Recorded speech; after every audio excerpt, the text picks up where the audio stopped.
What's going on? Welcome to another live edition of Real Fans Real Talk. I love it when we get together, man. I love it when the family get back together. We got a whole lot of sports to get into this week. I know the brackets is dropping this week. I see y'all in the comments already talking about them brackets. We're gonna get to the brackets. Yes, Pooh, we're gonna talk a little bit of toss it up later on in the show, Pooh, just for you, because I see you out there. And I see David. Shout out to David. I see you number one in the comments. My man David was in here early, 5:34, getting to it. That means he came off of work, got ready, got his comment in so he can get that comment in first. But before we get into all of that, let me introduce my co-host, my brother, Eric Sanchez, aka Legend in Two Games. What's going on? Oh man, what's good, bro? You already know. Super excited to get to it. We got so much to discuss. Major League Baseball first pitch will be in about a week, a little more than a week from today. And it's boxing season. Of course, we got some great fights coming up, so we're hoping to get into that. And of course, we got NBA, we got college basketball, we got it all. We got NFL. Let's get to it, bro. Yes, sir. Yes, sir. A phrase that we coined here on Real Fans Real Talk a couple of years ago, the free agent frenzy went down in the NFL. So a lot of big moves went down. One of which I was really excited about, and one of which I was really disappointed in. I think you know both of those moves. The Eagles wound up signing Saquon Barkley. I believe it was a four year deal he got with the Eagles. Or Three year deal. deal with the Eagles. So you know that one hurt me. But on the other side of that, in the AFC, the Ravens did bring over one of the best running backs over the last 10 years, Derrick Henry, to add to an already potent run offense that they have there in Baltimore. So that move I was really excited about. Eric, what was the move for you that you were like, all right, they might make some noise next year? Um, there's a couple. I mean, Saquon to Philly can't be ignored. Saquon for years has played behind a bad offensive line and with a giant team that had limited weapons offensively. So for him to now go to Philly, who has one of the better offensive lines in all of football, but then the assortment of weapons they have, the receiving core with Devontae Smith, with AJ Brown, with Dallas Goddard, with Jalen Hurts, who's an MVP caliber quarterback, with an offensive uh, mind like Nick Sirianni and now his name slips me. The offensive coordinator they just brought over that was with the Chargers and at one point in the past with Dallas. They have an assortment of weapons. They have all of the things required to help Saquon now be the best version of Saquon. And I do think that Saquon going to Philly could be very similar to McCaffrey going to the 49ers in that then now it just really makes him almost an unstoppable offense because you don't know what's a game plan for week in, week out. So I think that's the one that really stuck out the most. On a lower end scale, moves that I thought really kind of like, okay, this could mean something, this could shift. Russ and Justin Fields to Pittsburgh because Mike Tomlin, who has never had a losing season, has found a way to continue to win in spite of Mitch Trubisky, Kenny Pickett, Mason Rudolph. Now you give him Russ Wilson. You look at Russ last year. Russ was pretty solid last year, despite a bad situation in Denver. And now you go to some stability in Pittsburgh. I think that makes him a better team. And also getting Justin Fields the long term for them makes them a better team. And then I'm interested to see, what the Bears do moving forward. We know they have the number one pick, but them going out to go get Keenan Allen to add another vet after last year with DJ Moore. And then they also brought over DeAndre Swift at the running back position. So they beefed up their offense as well. So there's a couple moves I'm interested in and seeing how they play out. And Kirk Cousins to Atlanta, I know we're going to get into it because people are going to ask questions about it. I don't think we can overlook Kirk Cousins going to Atlanta and what that could do for that offense. Yeah, I mean, geez, that's definitely a hell of an upgrade from what they had last season. Obviously in the playoffs, Kirk Cousins, ain't no big step up. But as far as regular season goes, he's had a really good past couple of years. I mean, Drake London is one of the better wide receivers in football. You got Bijan Robinson out there. You got Kyle Pitts, who I think he's one of them ones. He just needs a little bit more consistency at quarterback and to stay healthy. So, they've got weapons out there. Now they've got a quarterback that can be consistent for them, especially with the weapons that they have. So I thought that was a big move for the Falcons. I was a little disappointed in the Vikings because I'm confused as to where you guys are going. The first thing that came to my mind when I saw this was, oh, okay, so you guys are not trying to keep Justin Jefferson because he already spoke about that, what I'm saying, how he felt about, Kirk Cousins and wanting Kirk Cousins to be there. But now not only do you not have Kirk Cousins, I don't know who you're gonna have, playing quarterback for you guys this season. So it's gonna be a long season for the Minnesota Vikings.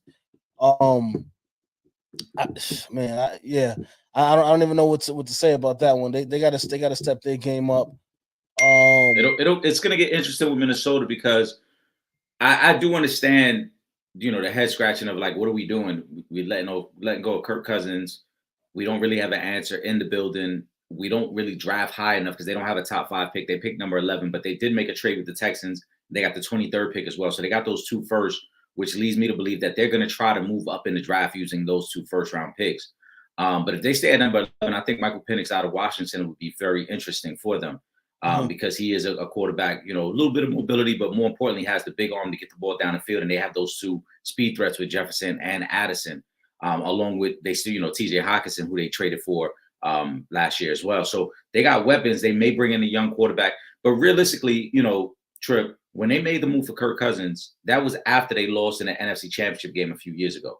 And everybody thought, Minnesota might be on the cusp. Kirk Cousins got 1 playoff win. And at some point, you got to call it what it is and kind of restart and say, all right, look, it ain't really working out. We can't really keep paying this guy $40 million a year to not perform in the playoffs. We might need to go younger. The only thing that really confused me about it, they let go of Dalvin Cook last year and went with Madison and it didn't work. Then they doubled down this year and went with another veteran running back in Aaron Jones. No disrespect to Aaron Jones, but if you're going young at the quarterback position, I don't really get why would you bring in Aaron Jones? Why wouldn't you go in with a younger guy in the backfield? And start from scratch there as well. But I think ultimately a rookie quarterback is what's in play for Minnesota. Yeah. Shout out to everybody in the comments. We're waiting on Shoo to log in. That's why we're gonna get rid of the football talk in the meantime. To get to run through all of this free agency stuff. I'm surprised Will's not in the comments just yet, but we got to talk about his Chargers, man, because they just lost everything, including the kitchen sink. in one off season, you went from having a top 5, top 6 running back to 2 top 20 wide receivers to now you have none of that for Justin Herbert, who we kind of felt still has to show improve. What's going on with the Chargers? They finally got rid of the coach, but now they got rid of all the pieces that they had that could have possibly put them in contention. One of the oldest recipes for quick success in the NFL is you get a rookie quarterback, obviously on his rookie contract, but that outperforms that contract, and then you build everything else around it really quickly, right? You overspend at all the other positions. The Chargers did that 2 years ago when they went and got Khalil Mack, when they went and got J.C. Jackson, and obviously they drafted Mike Williams, Austin Eckler, Keenan Allen were all interior guys. They spent a lot on the offensive line, and it didn't work. And now you got to pay the tab. You ate dinner. It was great. You got to pay the tab, and they didn't want to pay the tab. Last year, we know Austin Eckler was threatening to hold out because he couldn't get a new deal. They were going to have to make a tough decision with one of the receivers. I'm surprised it was both receivers. I was on record even before the end of the NFL season saying the Chargers were going to look a lot different next year.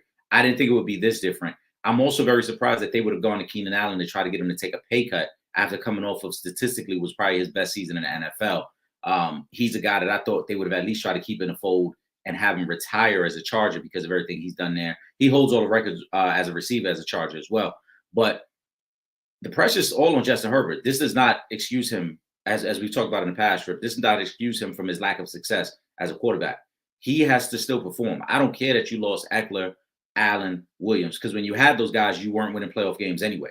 So without those guys, you don't get the crutch now of saying, well, I don't have those guys and we're struggling. No, the pressure's still on him to perform. He's still the one young quarterback in the NFL that we have yet to see really have his big moment. So it's still on him. But I knew the Chargers were going to look different. The ownership group is cheap. Harbaugh's going to come in and implement a brand new mindset there. And I don't think they're done. They already talked about they had to restructure Khalil Mack's deal. I still think they probably make another cut or two to shed even more salary. Yeah, Will, I see you just joined us in the comments, good, bro.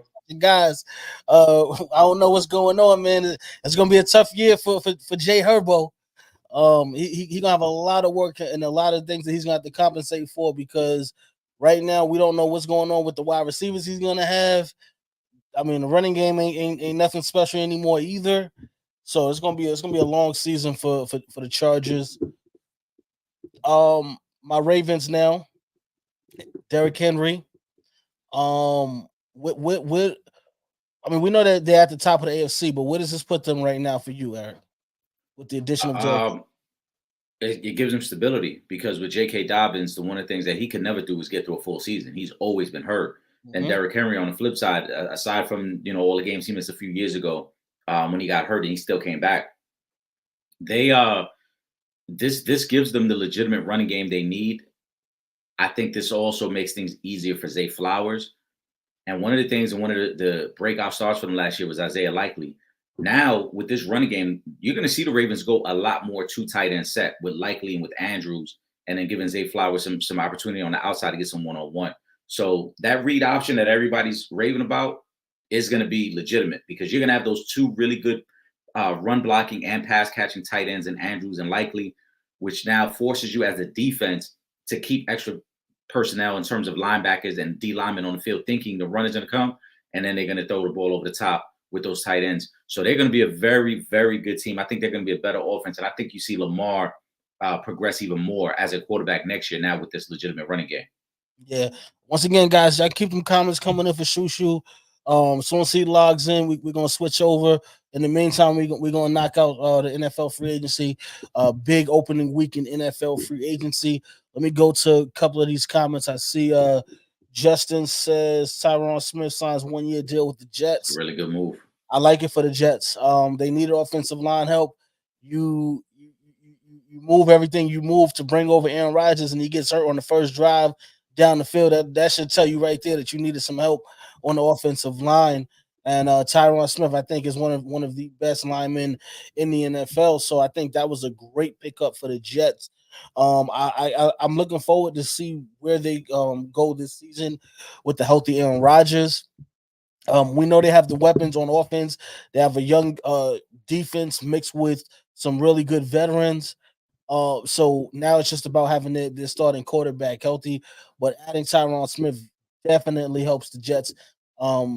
Barring any injury, I think we see the Jets in the playoffs this season. I think so too. They won 7 games last year without Aaron Rodgers really playing any significant football. Right, he was out after 4 plays. Mm-hmm. Brees Hall is officially back. Gary Wilson is a legitimate number 1 receiver in the league.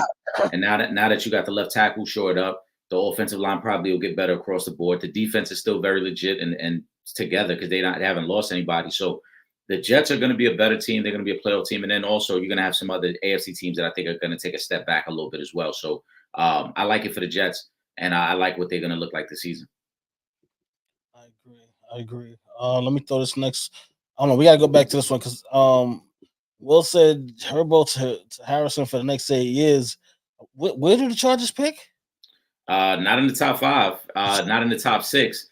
Okay, they're gonna have to trade up because I know for a fact from what I've been reading, even if Harrison slips a little bit, he's not going past the Giants at 6. So I don't think Will says Chargers at 5. I'll double check. Maybe. I don't know if he's gonna still be there at 5 though, because right now we know Caleb Williams looks like he's going number 1. I know we got some Caleb Williams questions in there. Caleb's going number 1. I think the Commanders are definitely going quarterback at 2. Patriots are definitely picking the quarterback now. I think, from what I've read, Jaden Daniels is their preferred choice if he's still on the board at number 3. So it gets tricky. I mean, does Arizona go receiver? Would they go O-line? If he's there at 4, it would be tough for them to pass on him because obviously Kyler's, supposed to be a franchise quarterback. You need a weapon. So it would be tough for them to pass on. It's possible. I don't think he's Cardinals passing on. I'm sorry, I can't see the Cardinals passing on Marvin Harrison Jr. if he's there because we just saw Hollywood Brown just went to the Chiefs. Not that he was a number 1 receiver, but he was their best receiver. He's no longer gonna be there, so I can't see them passing on Marvin Harrison Jr., who some people feel like might be the best player in this draft. Yeah, I mean, I'm not going to say it's impossible for them at 5, but I think that 4th pick, that's where it's going to get tough because even if the Cardinals are looking to trade out and somebody's trying to get to him, that would be the spot that somebody would trade into. Maybe, but if not, I mean, maybe you still take Neighbors. Neighbors is really good at LSU, and you probably could still Yeah. take him at 5 and still be very happy with the pick. Harrison at 5 is tough because I don't think he slips down that far. I think Yeah. 4 is the limit. And again, that's assuming that 2 and 3 both take quarterbacks. Yeah. I don't know, man. We're gonna see, but yeah, I just don't see him going to 5. There's no way. I can't see that happen. There's not 5 players in this draft better than him. What's going on, Imani? Yeah, we see that. We're gonna get into a little bit of college basketball in just a minute because we know the brackets are out. There was another question up here I saw that I want to get to. Justin Frizione says, "Does Caleb make Chicago a playoff team?" I don't know if Caleb by himself makes him a playoff team because I haven't seen him play an NFL game. However, the additions of DeAndre Swift, the addition of Keenan Allen, along with them already having DJ Moore there. You also they were very deep at the running back position, so it's possible they get back to the playoffs if you know take into account the combination of all of those pieces. But I can't just say we just gonna throw Caleb Williams in there and automatically the Bears just get right back to the playoffs because we still got to see him actually play an NFL game first. If Caleb is everything that he's projected to be, then yeah, because the comparison has been that Caleb Williams is a Patrick Mahomes type quarterback. So if he is that type of quarterback, if he's of that caliber, then yeah, they should be a playoff team, as you mentioned with the additions that they brought in this offseason. But also, this is a team that won 7 games last year. To make the playoffs in the NFC, 9-8 got you in last year at the last spot. That's what Green Bay, what their record was to get in. So I think if you're the Bears, you got to feel pretty confident that Caleb Williams, with the addition on offense, get you at least 2 more wins. But I will say, stepping back from the whole situation, Caleb Williams alone doesn't make you a playoff team. You need everyone else to do exactly what you expect them to do. You need Keenan Allen to look the way he's looked throughout his career. You need DJ Moore to look the way he did last year. And you need DeAndre Swift to be really good for them because they still have O-line issues. And I think that's going to be the biggest issue for Caleb Williams. For Caleb, I don't know, man. I'm kind of mixed on him because for as great as he's supposed to be, he never really had his moment in college football. He never really dominated.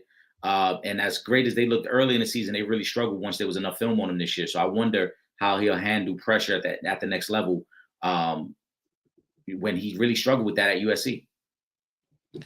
Yeah, that's what I said. I got to see him on the field first before I could really make that type of come to that conclusion. Let me go to Will's comment. Will says Caleb can have the Stroud effect with way more weapons. Yeah, he could. He definitely can. Again, I'm like you said, Eric. If he lives up to what the talk has been about him, yes, I can see the Bears in the playoffs.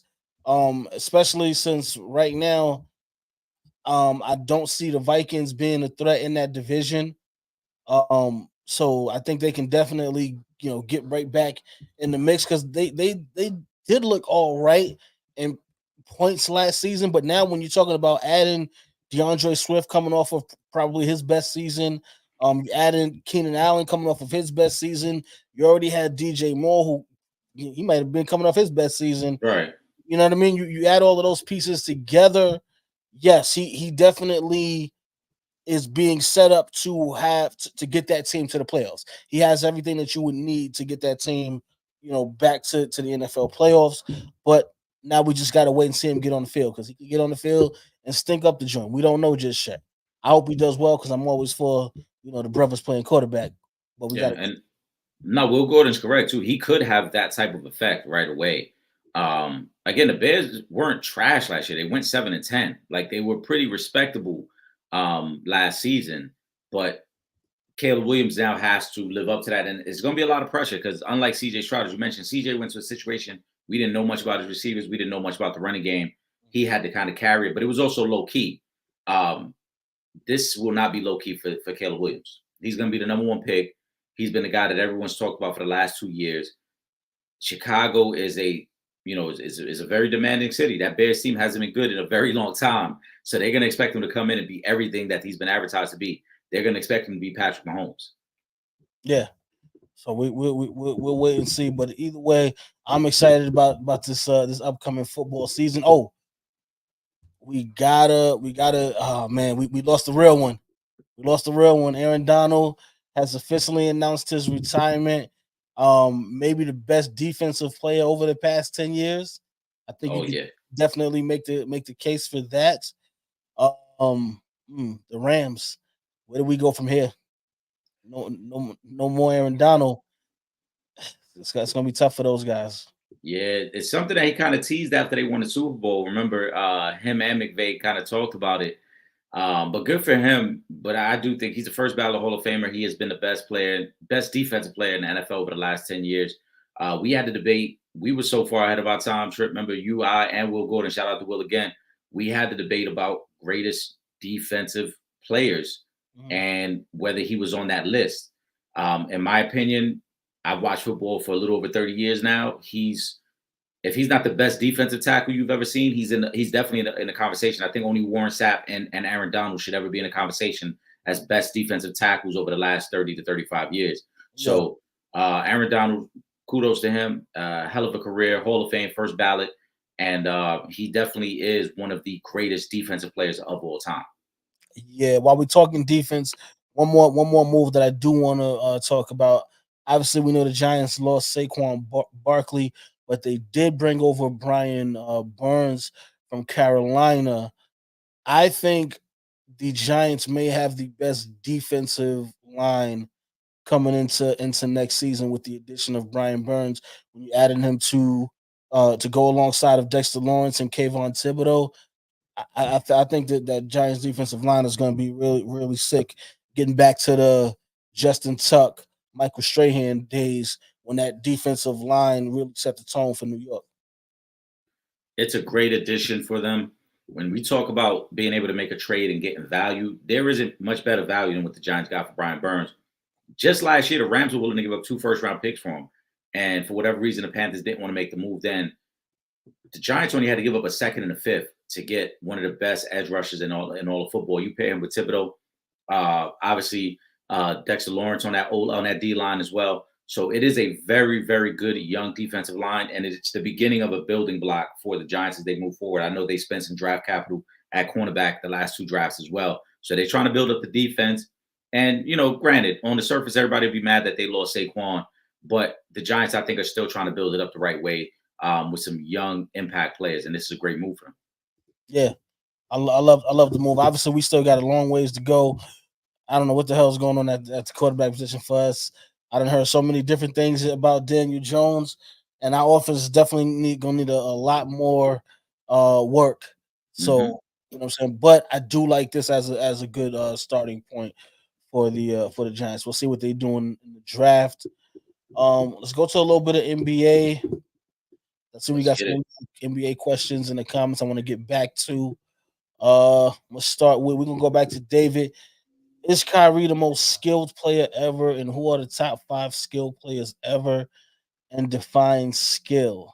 All right. I would say I don't. It's tough to say most, but I think he's one of the best skilled players that we've ever seen. But to say the number one, like you really got to kind of do the research on guys that you think are the top skilled players in the NBA. But I would say he's one of them. As far as top 5 goes, and are we talking about currently or right now? We're talking about currently. I'd say, excuse me. I'd say Kyrie. I'd say Kevin Durant. I probably would throw Luca in there. Let me see. Who do I want to have to round out the top 5? I mean, I guess I kind of still have to have Steph in the top 5 for most skilled players. And let me see. Where am I going to go for number 5? I want to get to one. I want to throw in one of the younger cats in there too. Ever? No, I'm talking about right now. Oh, Yeah, no. I'm just talking about right. That's what I said. Are we talking about all time or right he now? says skilled ever. Oh, you said Five. ever. Yeah. Who are the top 5 skilled players ever? That's why I'm like ever. Like, nah. Ever, all right, no, hold on. We talking about ever? Then let me rewind that back. I still got Kyrie and Kevin Durant in there in my top 5 skill players. I probably would throw AI in there. Who else would I throw in my top 5 skill players? I might have to throw Dr. J in there. Let me see. I guess you got to throw. Oh man, Kobe. Kobe would be in there, and I guess MJ. You got to have as the fifth. You can't. I just David, when you say skilled, are we only talking offensively, or are we talking total package of their game? That Hoop Central, thank you. When he's saying define skill, because I want to know if you just mean offensively. I think Kyrie is a great offensive player, but I don't think he's. If we're talking recent, he's not more skilled than Kevin Durant. Are you all right? That's what I'm saying. Are we talking about like pure scoring and handles? I mean, yeah, like because even if we're talking recent, he's not more skilled than Kevin Durant. Like Kevin Durant has a 7-footer that to do all the things that he can do. That's skill. All right, now where we putting Wemby at? We putting Wemby because Wemby got some skills. Let's stop. Let's slow down. Let's stop. Let's slow down. I know we got Wemby question in there. Let's slow down. Let's not get ahead of ourselves and start throwing Wemby in conversations that he's not ready for or he hasn't done enough to be in. But if you talk again, skill, and Kyrie's great. He said, I think he's asking y'all to define what skill means to y'all. To me, I would look at it as the total package. So offensively, ability to score at all 3 levels: the 3-point line, the mid range, the post, finishing around bigs, being able to exploit mismatches. A guy that almost, I don't want to use the word unstoppable because there isn't a player that's unstoppable. Anybody can be stopped at some point. But I just think a guy that night in, night out, consistently, like there's so much to his game that it's 25 is guaranteed, basically. For me, if a guy can get you 25, roll out of bed and get you 25 every night, it's a high level skill that is required to do that. And I'm not talking a new age NBA where a lot of guys live at the free throw line. I'm talking about total where guys were able to score at different levels and different points, and it wasn't just the same old moves over and over. But I think KD is more skilled than Kyrie. And if we're talking like top 5, I think if you go, offensively, I think Melo was of that same ilk, because Melo was one of the purest scorers the game has ever seen. But in terms of skill, again, able to handle, we're gonna throw the handle in there. We're gonna throw the ability to exploit mismatches. Grant Hill was one of the most skilled guys to ever play the game. Injuries cut his career short, but let's not act like if you throw a Grant Hill highlight tape in right now, you won't see a lot of the same things Kyrie does, but from a guy who is much taller. Paul George is a highly skilled guy. Tracy McGrady, Kobe Bryant. Like I'm trying to leave out Mike from the conversation, but there's so many guys that I think are so skilled. I don't know how we can have the conversation without T-Mac. I don't know how we can have the conversation without Tim Duncan, the big fundamental. That's what I'm saying. Like, I don't know. It's tough because what skills are we referring to? Like, I'm assuming we mean, again, the total package. Like if I watch your game tonight, I'm gonna see so many different layers and facets of your game. Right? Like, I would never put Giannis in this conversation. No disrespect to Giannis, but Giannis is a one-trick pony. Giannis can't beat you from the 3. Yeah. You could do hack at Giannis to slow him down, right? Giannis is limited in ways. So though Giannis is a great player, he wouldn't be in the most skilled. But hoop ball or scoop, that's a great compare. Paul George is a guy who's highly skilled.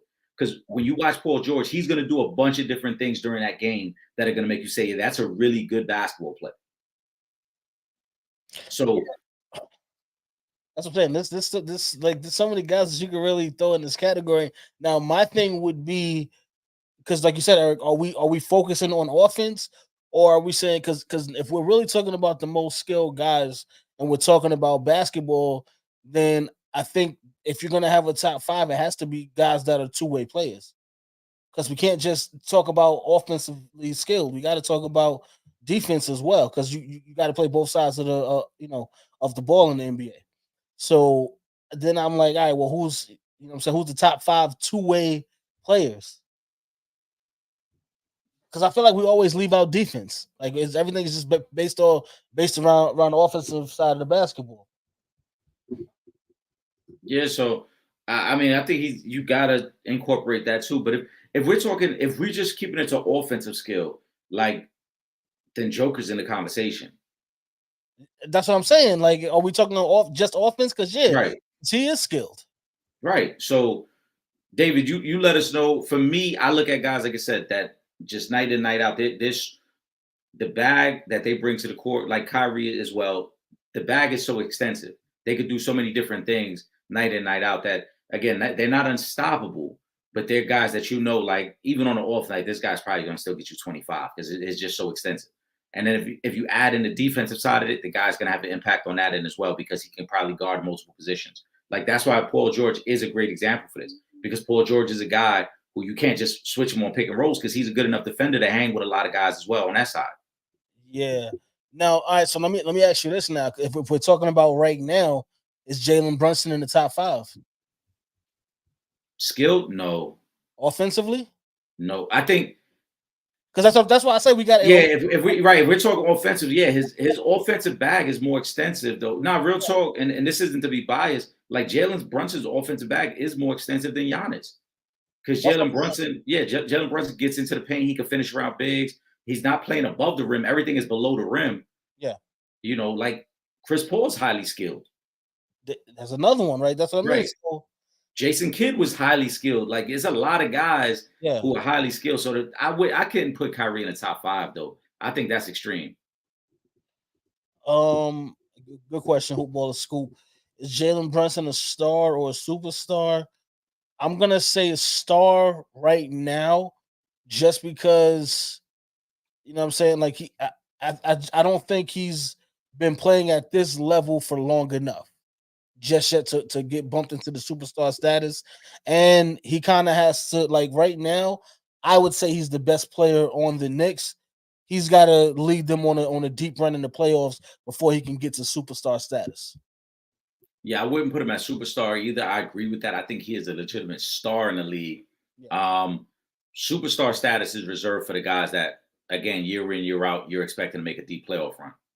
So I know I see Mike's question. That's why you laugh at that Trip. But yeah, to be a superstar in the NBA, you got to be a guy that every time we see you in the playoffs, we're expecting you to advance. And there are a lot of matchups where Jalen Brunson won't be expected to advance. Oh, the Knicks specifically won't be expected to advance. So he is a star, not quite a superstar though. Thanks. Let me go to David's question, and then I'm gonna go ahead and get to the Lakers question. I know that's what y'all waiting for. David says, "Is Wemby a top 20 player right now?" No, he's not a top 20 player right now. I think he is going to be very very soon. But you still got to win. You got to win basketball games. The Spurs have been horrible this season. He's had some really big nights. I know he had the 25-5 or 10-5 games. But you gotta you can't play 60 games and then we just gonna automatically throw you in the top 20. You know what I mean? Like now we gotta have our standards got to be a little bit higher than that to just say he came in, and because even and the comparison in this, I think it's the best comparison would be Tim Duncan coming in. When Tim Duncan came in, they were winning. Yeah. Right from the jump. Mm-hmm. So now if you wanted to make the argument for Tim Duncan at that time being a top 20 player, I'd give you a little bit more leeway on it because the Spurs were winning and he was dominating for real. You know what I'm saying? But right now, Wemby, you gotta do a little bit more for a longer period of time, like before I could just throw you in the top 20, man. Yeah, I hate that we already, we're so quick to anoint. Wemby he's not quite there. You can make the argument top 20. You can make the argument, but is he? I don't think he is. And I think your resume still means something. Like, we can't be so quick to say somebody's top 20 just because we like what they're doing right now. Like, there's a lot of guys who put in a lot of work for years and years to then say, oh, because Wemby's good right now, he automatically jumps those guys. That's something that I've continued to say. Like, you may really like Wemby, you may think the sky's the limit for him, but how does he get to just jump the line just because we like him right now? Because if Wemby comes out next year and struggles his sophomore year, are we going to be quick to be like, oh, that's it, he's a bust? No, we're going to say give him time. We're going to say the kid is still young and he's still raw. So it goes both ways. Let's give it some time before we so quick to put him in that conversation. Exactly. Let me what's going on? Let me go to Drunk's comment real quick because I see he said he got to run out. Uh, can't stay, but hot take. There's absolutely nothing Brunson can do to be a superstar. I don't Just like agree with that. Shea. Well, no, I mean there's something they could do. It's Right? called, Yeah. you know what I'm saying? You win. That's how you become a superstar. Yeah. Because I think uh, this Knicks roster, which I still would like to see fully healthy for a couple of games, with Mitchell Robinson being out there, with Julius Randle being out there. I know OG is back now. I need to see this Knicks roster consistently healthy and see what they can do in the playoffs. I think this team right now is good enough to get to the Eastern Conference Finals. So if Jalen Brunson can lead this team at least to the Eastern Conference Finals, I think he's on his way to becoming a superstar. So there definitely is a chance. Same thing with Shea. Shea just they just have to win. That's it. I think Shea has the ability to get there a little bit faster. Faster. I do think he's a little better than Jalen Brunson. But again, both of these guys just have to win. Yeah, I think that's off by drunk because Jalen Brunson, who is playing in New York, which is the media capital of the world, you can't tell me that if they win, that doesn't automatically put him ahead of a lot of other young, good NBA players. Yeah, So there is an opportunity for him to be a superstar. Winning would do that for him because if you win, and with the way he would be anointed by the media for winning in New York, he would yeah, jump to the front of the list of young superstars in the game. So I don't agree with that. There is something he could do. Um, Shea is a little tougher because it's Oklahoma City, but again, you win. And if you win and if you win consistently, people's opinion of you change. And people once you're perceived as a winner, it becomes a lot easier to be viewed as a superstar. It's why we have the debate about Jason Tatum because we don't really know if he's a winner yet. We may like his game, but we don't know if he's a winner. So therefore, we debate whether he can be a legit superstar, whether he can be a legit MVP of the league. yeah. Eric, you want to take Poop's question? Shout out to Poole. I'm a big fan of Shea Gilgis Alexander. Um, I think they're not too young to win a series. They're probably too young to win it all, but they're not too young to win a series. And I think Shea to me is the MVP of the league. No disrespect to Joker. But I like what Shea has done this year. He's been my preseason pick all year for MVP. So I like him. And they can win a series. Matchup means everything. Because obviously if they got to play a veteran laden team that's healthy, they would struggle. If they played the Lakers in a series, I know people are gonna hate for me to say this, but if they played the Lakers in a series, I think everyone would have the Lakers beating them because we know Oklahoma City lacks the interior depth and they just don't have a big that can match up with AD. So that would be a tough series for them. But if they play Golden State, that's a favorable matchup for them. So I like Oklahoma City in some matchups. Drunk is crazy. That's time.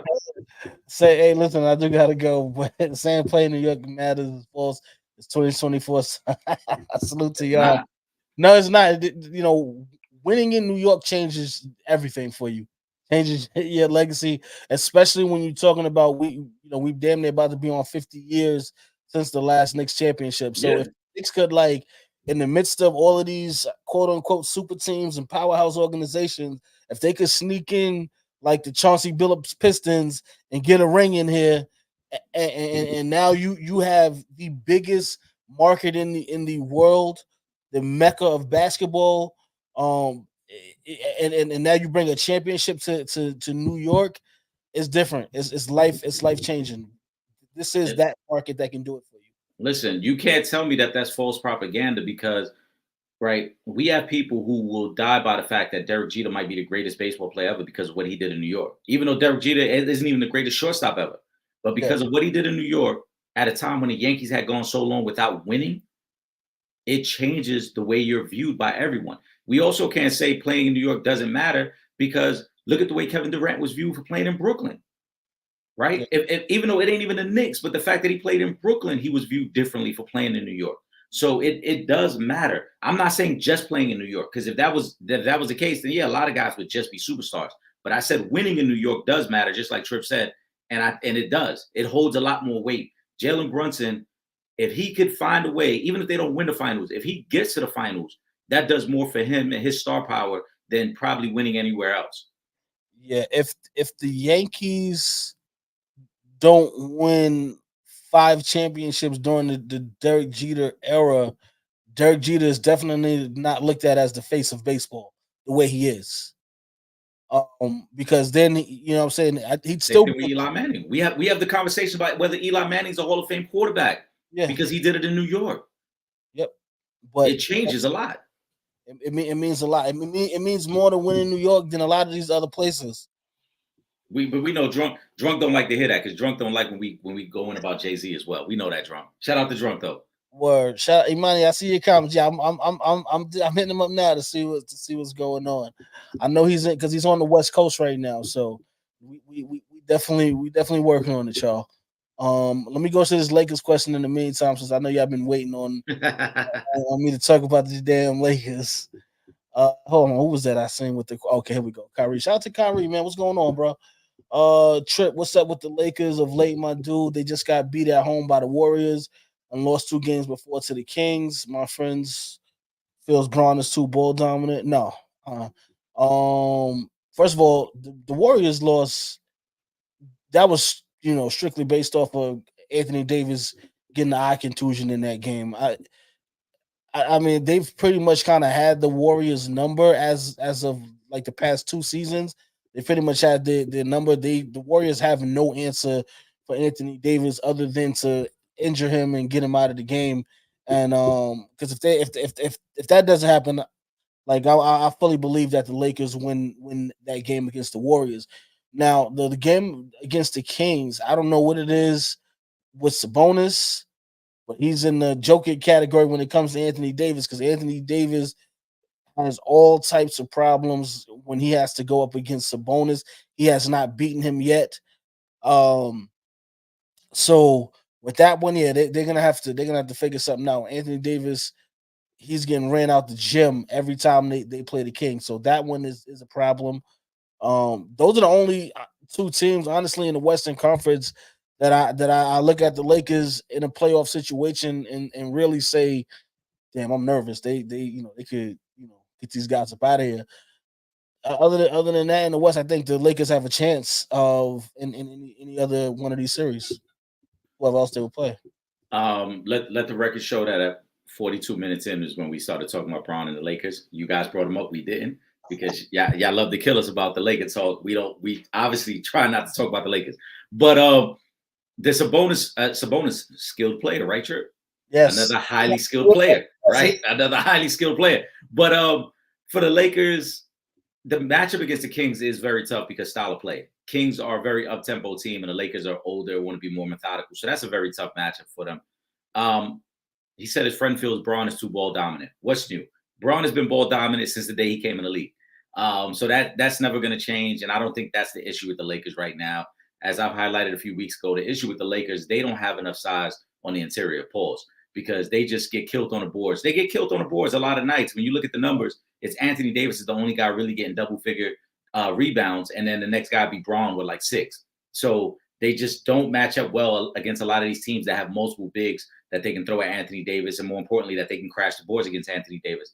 But with all that being said, and we're gonna die on this mountain, Trip, because I have a feeling that's where we're gonna end up landing on this, that come playoff time, it'll be our opinion of the Lakers against everyone in the comment section, because you and I are both gonna feel the same way, that we're gonna like the Lakers in most matchups in the West, because come playoff time, style of play is different. It becomes more methodical, and you don't play back-to-backs, so you get more opportunity to rest Braun and AD for a playoff series. That's all the Lakers care about. They don't care if they're 10th or first in the West. They just want to be healthy come playoff time. So I'm not going to overreact to the Lakers winning, losing, anything of that matter. They're still 4.5 games up. I'm sorry, 3.5 up on Houston for that 10th spot. I think they'll hold on to that spot. They could even get up to 7th or 8th if they get hot for a week. So they'll be fine. Exactly. And Imani, you gonna stop taking shots, okay? Because I feel like your post on Facebook too, you was getting at me, starting trouble. Look at Trip making excuses for the Warriors loss. LOL, Warriors have won the season series 2-1. You are funny. Yeah, but so now they won the series 2-1. But if AD doesn't get hurt and the Lakers are up 2-1 in the series, they got him out of here in the playoffs last year. So yeah, they've had the Warriors number this past 2 seasons. But I know Imani just want to start. She just want to start mess. So I ain't even going. I'm not feeding in right now. We're gonna get through this Lakers talk, and that's it. Okay.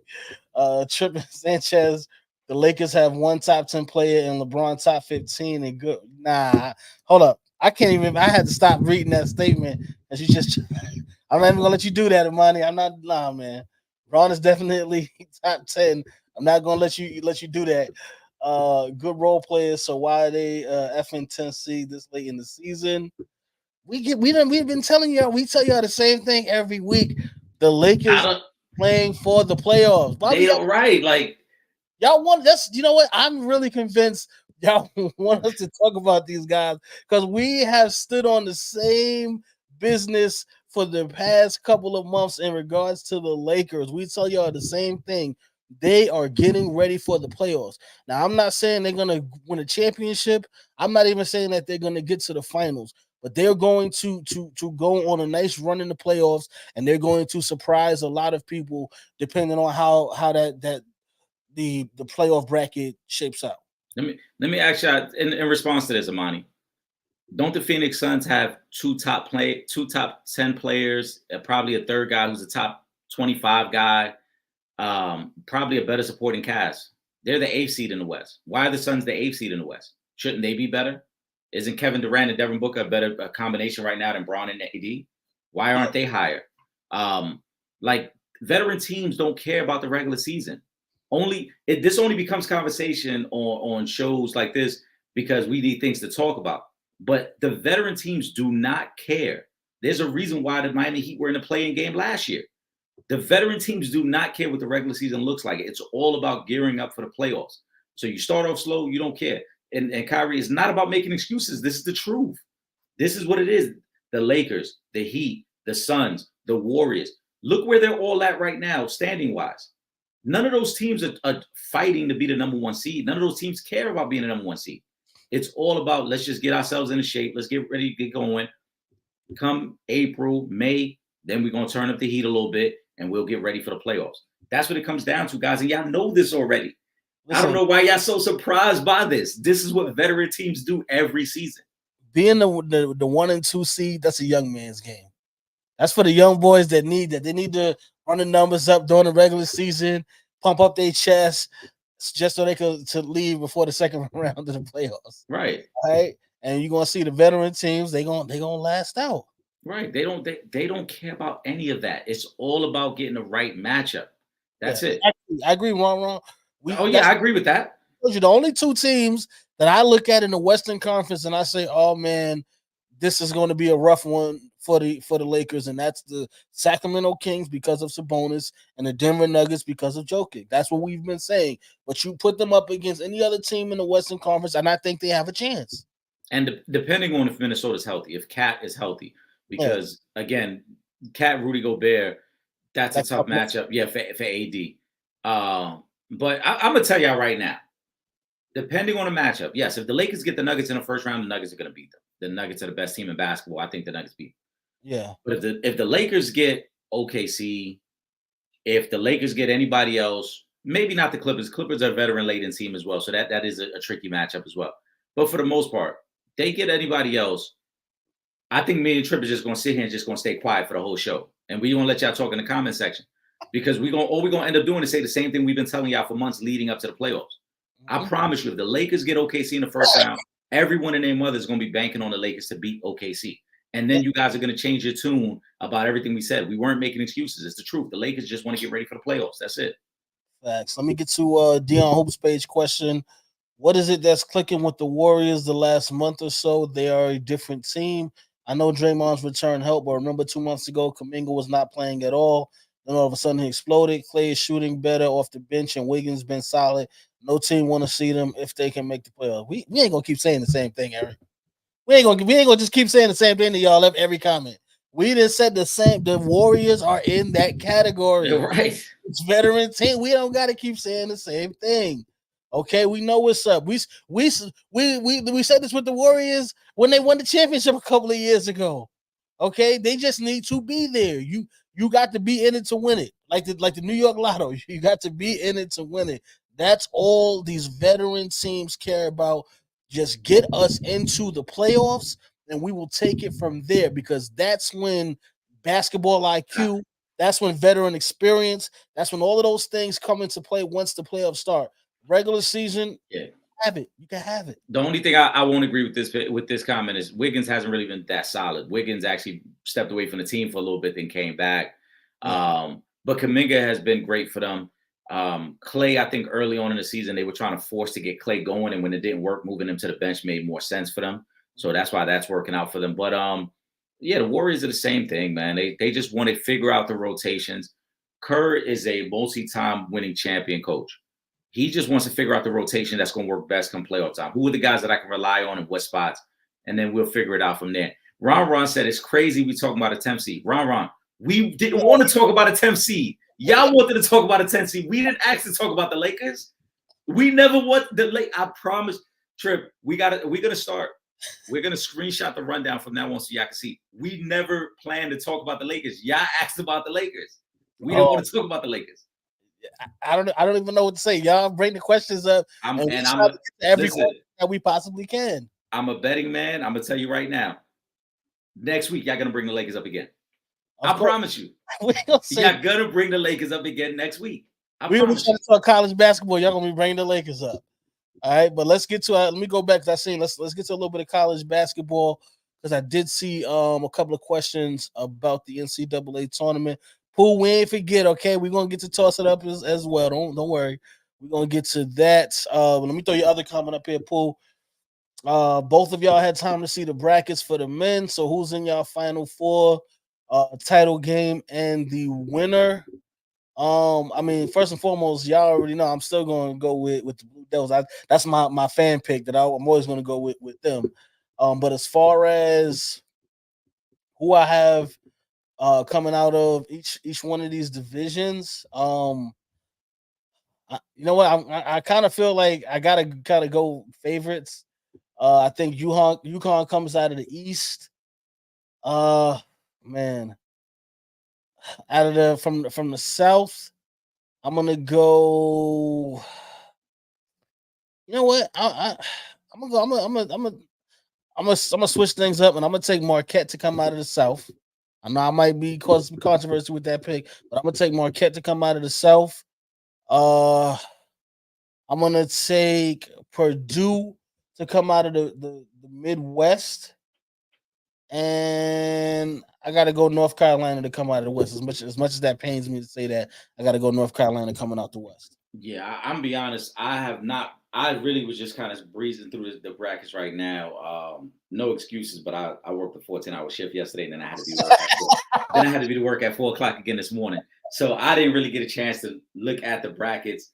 So I'm gonna follow Trip's lead on this. I like UConn a lot though, and that's an East Coast bias. I'm not gonna front. It is an East Coast bias, but I do like UConn. But they just came off of winning the tournament, right? And you know what I'm saying.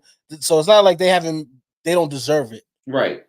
So it is a bit of East Coast bias. I'm gonna try to go against chalk. I'm not gonna try to go chalk. So I'm gonna follow your lead on the Trip, but overall I do like UConn. You like them to win the tournament? Yeah, I like them. I like them win it all. They definitely can win it all. I will say that. So I can see them in the championship game. I can see them winning it all. They've been very good, very consistent the entire season. They play defense. They got a couple of cats that can go get you some buckets. So I would not be opposed to UConn and saying that they're going to be in that championship game. I will say though, as a gambling man, though, this does feel like the type of year where you just take underdogs all the way through, because there isn't really a team or a player that could dominate the tournament. So this is one of those years where you just kind of go with the underdogs, because with the one and done rule and so many transfers within college basketball, there is no real pedigree. Like, yeah, the Dukes, the UConns, they have the name of the institution, but they don't really have the name of the player. So this is one of the years you could just go underdogs and you might just win a lot of money that way. Yeah. Yeah, see, let me go back. There was one other question about college basketball I saw, and then I'm gonna get to Ron's other question, because he had a good question about Kyrie and Team USA. So I do want to get to that. Let me just get this other college question out the way I saw. Oh, here we go. Imani. The women's tournament ratings might break their own records this year. People want to see Juju, Caitlin, Angel Reese, and South Carolina's team. Who y'all like to win it all in the women's tournament? Um, First of all, I do think the numbers are going up this year. Hmm. I think first and foremost, I think they will break those records. I think I see you, Imani, saying you got Houston winning it all. That's not a bad pick. But I do think as far as the women's go, the numbers are definitely going to go up. I think the deeper these four teams get in the tournament, the higher the ratings are going to get. You can add UConn in there with Page as well, but the deeper this new core of female basketball stars in college right now, the deeper runs that they can go on, the more records that the women will break this year with the NCAA tournament. So that's for that. As far as who I'm taking, um, my my my my fan favorite pick, and I know this is going to be a tough one because it's very hard to repeat. But I would love to see Angel Reese and Flaugier and the rest of those girls at LSU. I would love to see them repeat as national champions. But I'm gonna have to go with South Carolina taking the whole thing. I I like South. Yeah, I think they're on a historic pace this season, going undefeated, winning the way they won this season, winning the SEC championship. I think they are going into this year's tournament just on a mission. Great coaching. So I gotta pick South Carolina to take it. I like South Carolina as well, but the women's tournament is actually the complete opposite of the men's tournament. This is where there's more pedigree and legacy there, and I like this for women's college basketball. I think their tournament will be far more interesting, and I will be paying attention to the times of their games because I want to see a lot of these young ladies on that platform. So I'm more excited actually for the women's tournament than the men's tournament. Yeah. Ladies, I see y'all comments down there. We're gonna get to those in just a Not minute. not the Um, choice of words there by Lene is crazy though.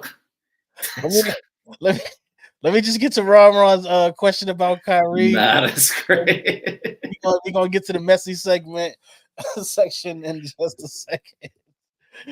Kyrie Irving wants to play for the USA team. Should he make the 12-man roster? I believe they announced it core. Um, as much as I would love to see Kyrie play for Team USA, but there's also a lot of guys I would love to see play for Team Hmm. USA. I don't know if he makes the team. I think what's gonna hurt Kyrie is I don't think we're too far removed from all of the drama that he's been in, the past couple of seasons, and I think that will hurt him as far as an opportunity to get a spot on that team. Not that he doesn't deserve it, because he's still one of the best point guards in basketball. Hmm. So as far we're just as far as his basketball talent, what he's been doing this season, yes, he definitely could get a spot and definitely would deserve a spot if he was to get a spot on Team USA. But I just think the drama is going to keep him away from Team USA. Yeah, I 1000% agree. It's not just the talent on the court; it's the distractions that come off the court. And we're not just talking about his support of that documentary, because we can't forget that when he was vice president of the Players Association, he was actively telling guys don't go to the bubble. He was kind of stirring the pot a little bit with guys wanting to go to the bubble, and he was a guy who himself wanted to go to the bubble until he found out that you can't just go and hang out because remember he didn't plan on playing for the Nets. Let's not forget. And Yeah, so when the league said no, we're only allowing guys who are going to be active, then he kind of caused the issue about the bubble and if anybody should ever be there. But also I don't mind if he's left off it just so that younger guys can get an opportunity because I think this is the time to showcase Anthony Edwards and Tyrese Halliburton and some of the other young guards in the league right now. So I'm okay with that if he doesn't go. Devin Booker deserves a spot. So Steph is obviously going to be on the team. So I've already named 4 guards that are going to be on the team before we even got to Kyrie. So it's understandable if he doesn't make the team. yeah. Let me go to. Did y'all see Nick Young say when he got in the car, Drea was necking up Gil?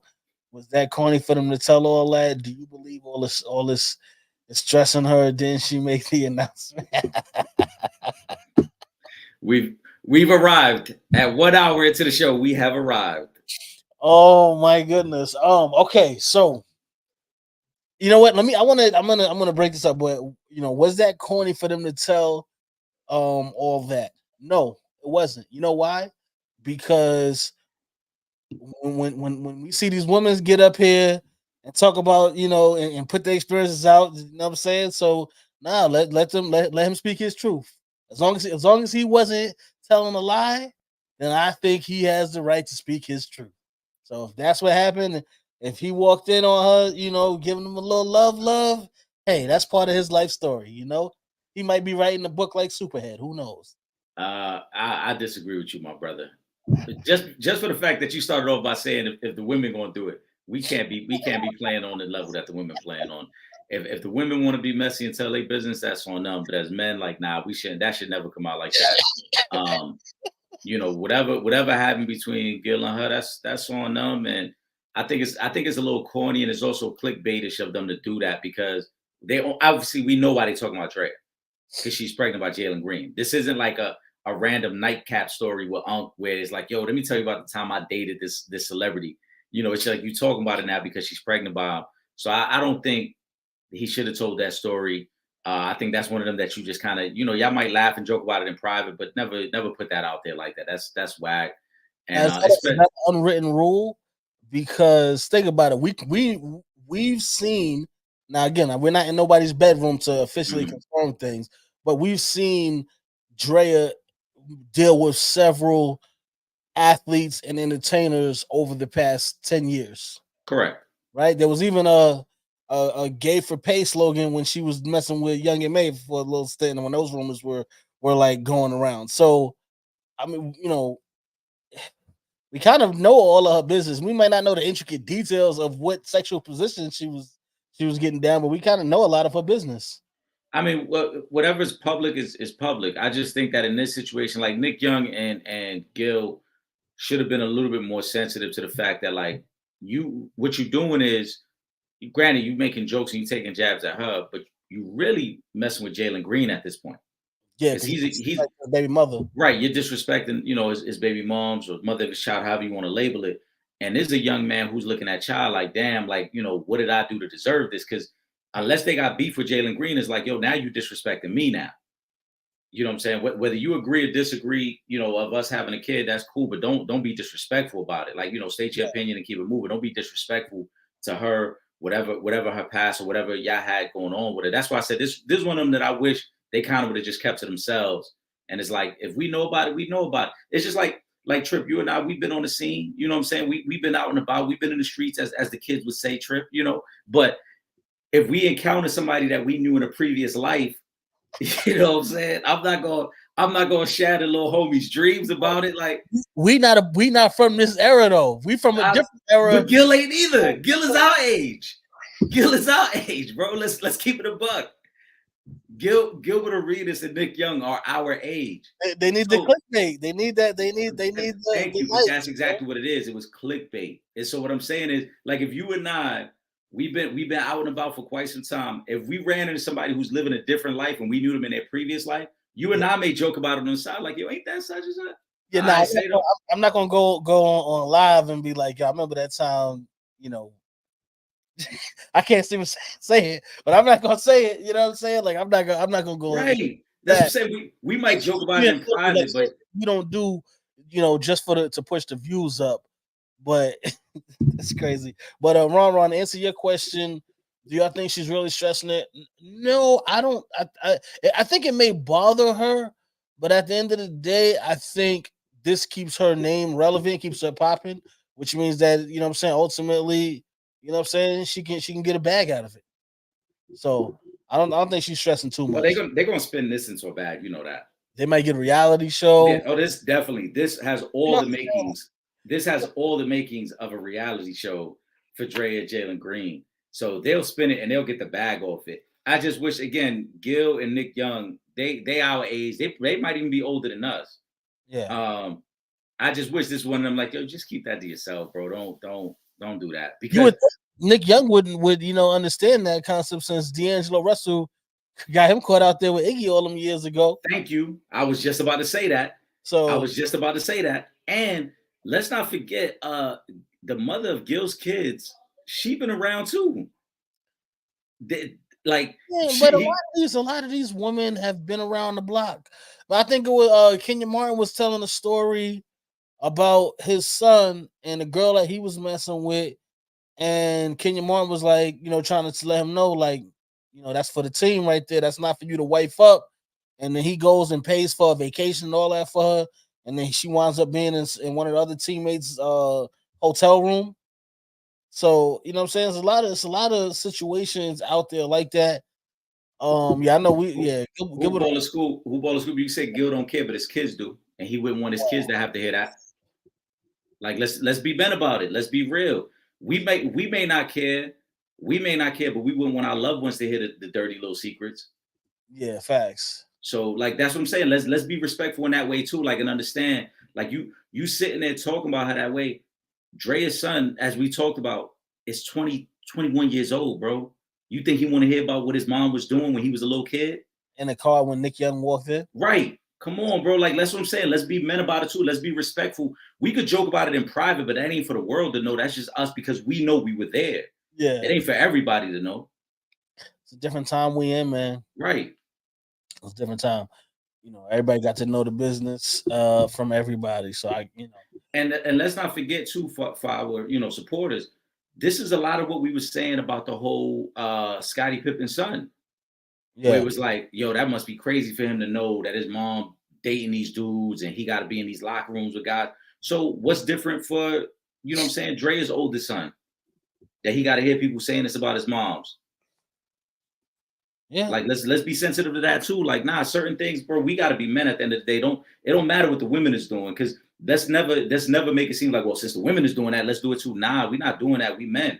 Nah, we keep that amongst ourselves. We can laugh and joke. That's an inside secret between us. It ain't for the world to know, for clickbait and all that. Yeah, that's what. But it's all about the clout now, man. That's what we are doing. Let me go to Kyrie's comment, and we're gonna talk a little about Mike Tyson and Jake Paul. Did y'all see Isaiah Thomas say that he wants MJ to say sorry for calling him an asshole? When does Isaiah move on? Oh my goodness, I don't know. Jeez, I don't know, man. It's he's somebody that I think is still stressing about not making the dream team. I think maybe, but yeah. So at some point, it's just like and I know it was kind of rehashed with the with the Last Dance when that came out, but at some point it's just like, come on, man, let's let it go. Let's move on already. I mean, is he still mad at Larry Bird for the things Larry Bird said about him? He's not mad at anybody but MJ. It seems like a lot of the hate that a lot of the older players have is only towards Mike. Is never towards any of the other rivals. Only Mike. Because Larry Bird is on camera saying a lot of the same things Mike said. Yeah. Scottie Pippen is on camera saying a lot of the things Mike said. And there are other guys on the Dream Team who have said that it wasn't just Mike who didn't want him on the Dream Team. Yeah. Let's also not forget that there was a point in time where Isaiah was questioning Magic Johnson's sexual preferences when he came out and admitted that he had the virus. Yeah. So Isaiah was no saint.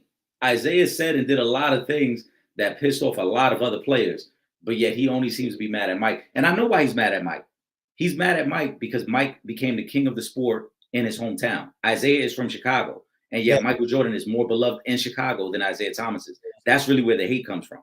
That Mike took over the sport in his hometown and surpassed Isaiah.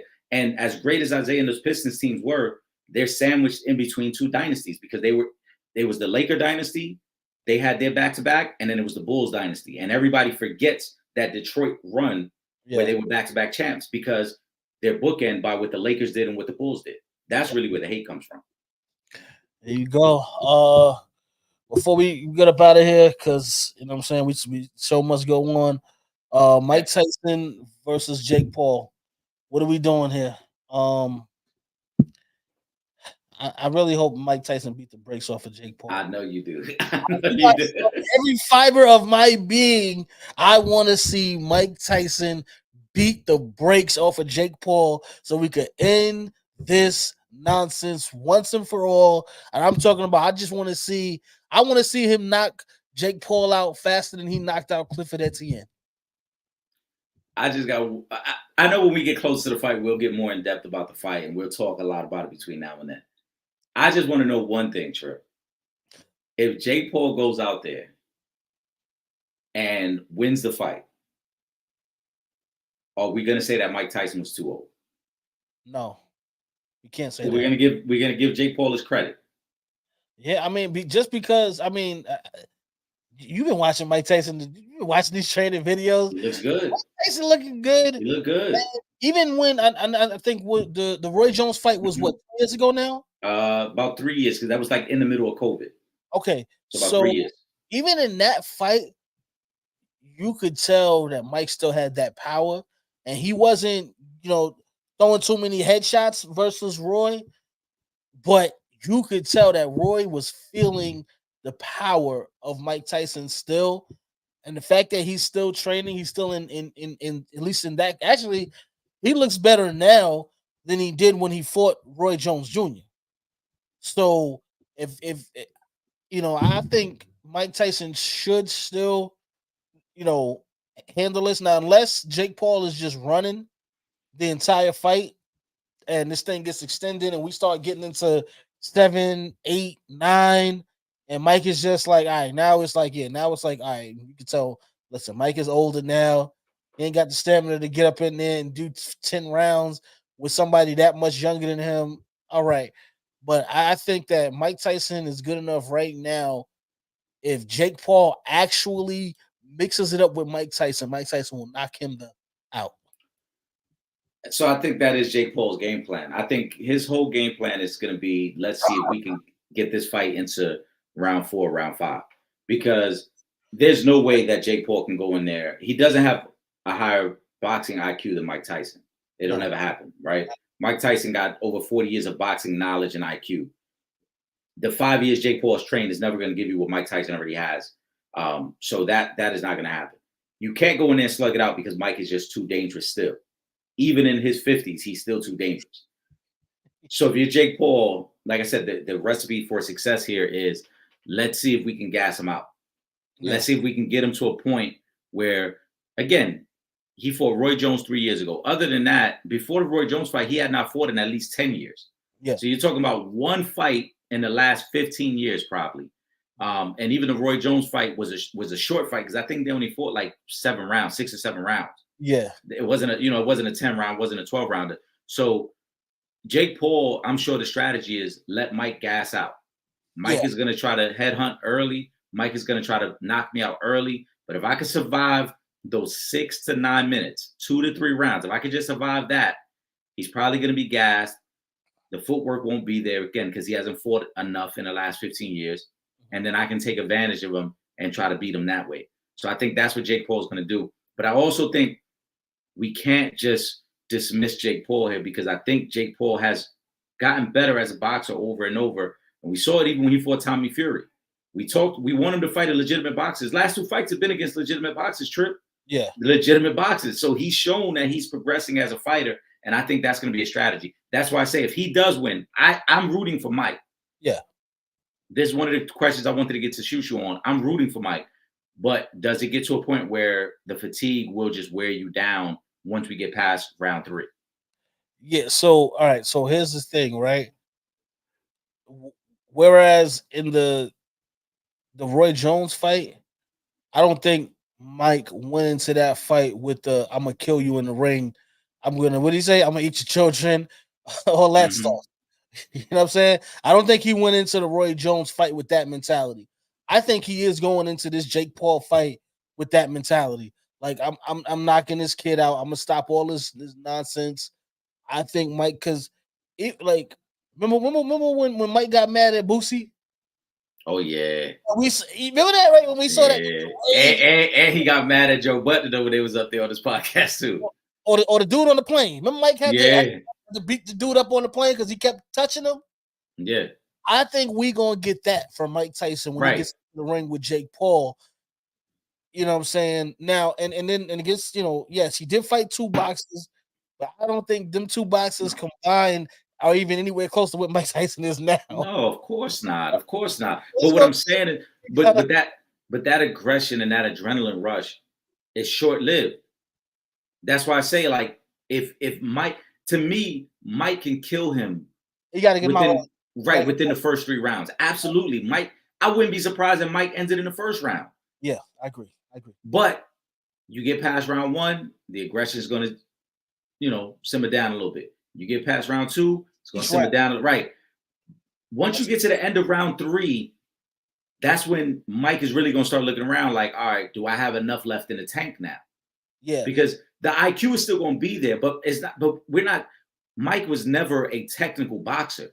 yeah.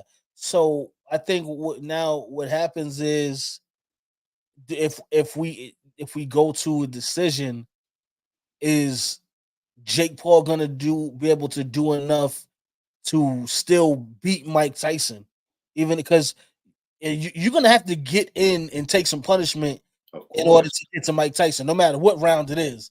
You're gonna have to get in close, and you are going to have to absorb contact from Mike Tyson. And I want to see how Jake Paul responds to Mike Tyson's power if he gets hit. You know what I'm saying? Especially if he gets hit in the earlier rounds. If he gets if Mike Tyson catches him with a clean combination in any of the first 3 rounds, I want to see how Jake Paul responds to that, because I think that's going to set the tone on the fight. I agree. I think the first 3 rounds are the most important rounds because Mike can win and end the fight within the first 3 rounds. I think Yeah. after that is where it gets tricky for Mike because the legs won't be the same, the stamina won't be the same. And then that's where if you're Jake Paul hits hard enough where it's like, all right, now I can start to try to take advantage of you. Again, like we're going to say, that's a 57-year-old man who hasn't fought a Yeah. real fight in over 15 years, bro. Now, it's just gonna be like, you know how like when the father, he still got to get that last act right, when he go up against the son, get out of pocket. It's just gonna be a situation like that, and the pop still can get over on the son. He's not ready yet to make that. I'm Maybe, household now. maybe, but again, Jake Paul to me is the ultimate winner in all this, no matter what. Oh yeah. because because it's all his fight in terms of the promotion. If Mike, beats the what out of him, people will still be like, well, It was Mike. right, it was Mike. They're gonna say it's Mike, no matter It what. was Mike. What did you expect, Jake? It was Mike. Yeah. And if Jake Paul holds his own, like I said, I don't want to hear the excuse from people. Well, Mike is 57. Well, we wasn't saying that when we was looking at the little highlight clips. Yeah, exactly. So Jake still wins overall. I want to say this because I know we're gonna get to the final thoughts real quick. I see Ron take a jab at us. It's cool, Ron, because we mess with you. You're taking a jab, but if we're gonna keep it a buck, Bruce is actually 2 for 2, 2-2 as appearing on the show because he had been on the show 2 times prior than the last 2 times. He's a busy man, so we get it. Yeah. I just wanted to address that because I saw Ron taking a jab at us right there. It's all good, and he'll be back. Even if he's not here today, he'll be back. It's not like this is somebody that we actually speak to. That's a fact. You know what, Eric? This is what we're gonna do now. See, we was gonna have him on the live. Now we're gonna just bring Shoo to the studio when Eric is back in New York. That's what we're gonna do.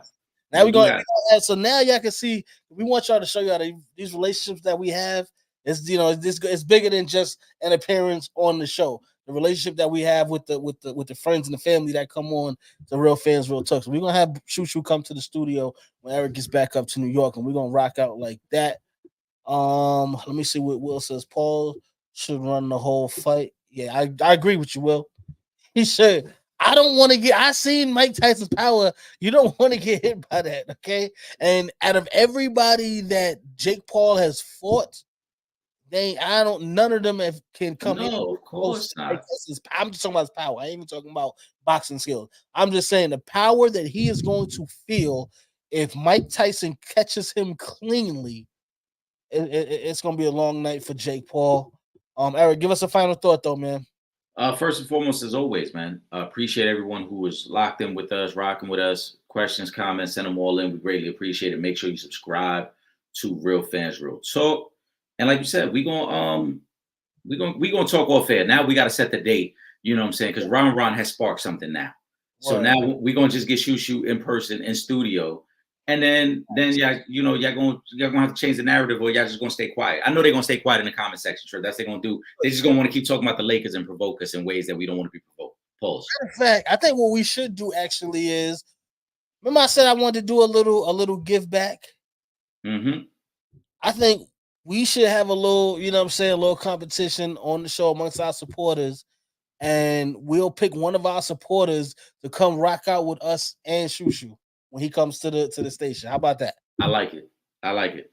All right, so it is what it is. Now it's done. Now I'm gonna talk to Shushu, and we're gonna set a date, Eric, when you get back up to New York, and we're gonna put it out to the supporters. We're gonna pick one of our supporters to pull up on us when we link with Shushu, and that's how we gonna do that right there. We're gonna do something for the family out there. We're gonna Appreciate make it happen. y'all. All right. Oh, shout out to Roberto Duran. Looks like he's doing better. I know that he has a pacemaker now. I was reading that a little bit before we jumped on the live. So big shout out to Roberto Duran. Definitely wish you all of the best. One of the greatest boxers to ever do it. So big shout out to him. You know. Also, make sure you guys subscribe to both the Sanchez Show and the Real Fans Real Talk podcast, streaming on all major platforms.